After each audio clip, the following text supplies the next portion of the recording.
Hey guys, it's been a while. I'm just taking a video, kind of giving a general progress update before going out for delivery today.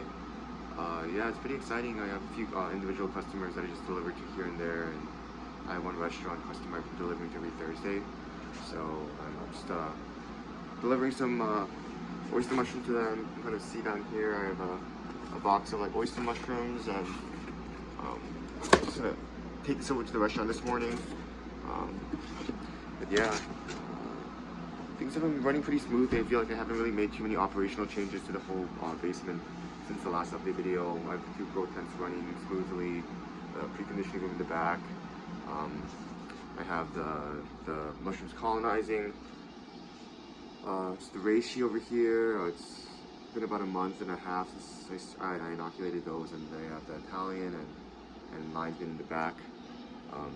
Yeah, I will say, it is kind of annoying running the sterilizers in this facility because I have all those little pots, the 41 quarts and the 23 quarts ones, and it really just takes a lot of patience to run them all. So that's not ideal, but things have been going well overall. Hitting definitely a production shot of like 30 to 40 pounds a week. It should be actually a lot higher, but I've been having a lot of difficulty with second flushes. So the problem was that the first flush comes out really well always, but then the second flush, especially with the oysters, it just does not come out no matter what I do. And but that's the problem. I thought I was doing something by just leaving it, but it turns out that you really have to let the mycelium rest after the first flush, and I wasn't doing that. So if we go into the grow tent for a second, I made a number of changes. So this time after the first flush, I didn't just leave the bags open and with the substrate hanging out. I resealed the bags with some sort of micropore tape. So if you look down here at these ones, you're gonna see the micropore tape covering the bags, the opening in the bags. So what that does is it allows the bag to have a higher humidity environment because it's not drying out with the surface exposed after the cut and the harvesting as much. And then on top of that, you're supposed to like reduce the fresh air exchange so that it's not drying out as much, and reduce the light. Because I'm growing other stuff in here, it's not too feasible to do that.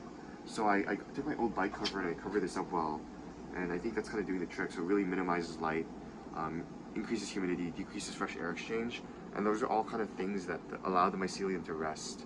So I'm really excited to see how the second flushes will turn out this time, because my first flushes with the Italian oyster where the Pleurotus pulmonarius were abysmal last time.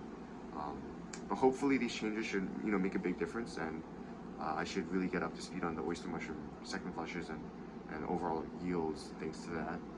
I'm also trying king oyster right now. These have been a little bit tricky. I haven't really been able to get them to pin.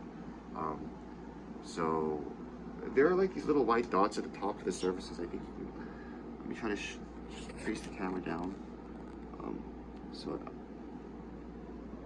I don't know if it's close to pinning. The humidity has been a little bit low. It's been closer to like 85, and I didn't realize that that was a problem. So I changed out I swapped the humidifier that was kind of broken with like a newer one. So that should raise the humidity up to 100 or 95 to 100, which should be beneficial for the king oyster. But it has been like a decent amount of time since I put them in here. Like they started colonizing at 626, and then they were about done 10 days later. So it's been like almost 2 weeks since I put them in here, and they're still not fruiting. So clearly I'm probably doing something wrong. But I'm wondering whether it's the temperature control, because for the most part the temperature's been fluctuating between like 65 and 70, and I know that king oyster like slightly lower temperature ranges like 62, 63, and even like a cold shock going down to 50 to kind of trigger the pinning. And I just don't have enough refrigerator space to kind of do all these bags at once. But let this be a lesson to me that yeah, when I'm testing a new mushroom, I probably shouldn't do it in like a batch of 20 bags. I should probably do one at a time, and I kind of get a feel for the parameters. Because I did this with the chestnut mushrooms as well, and I just ended up wasting all the bags because I couldn't get them to pin. Yeah, but that's it for this grow tent.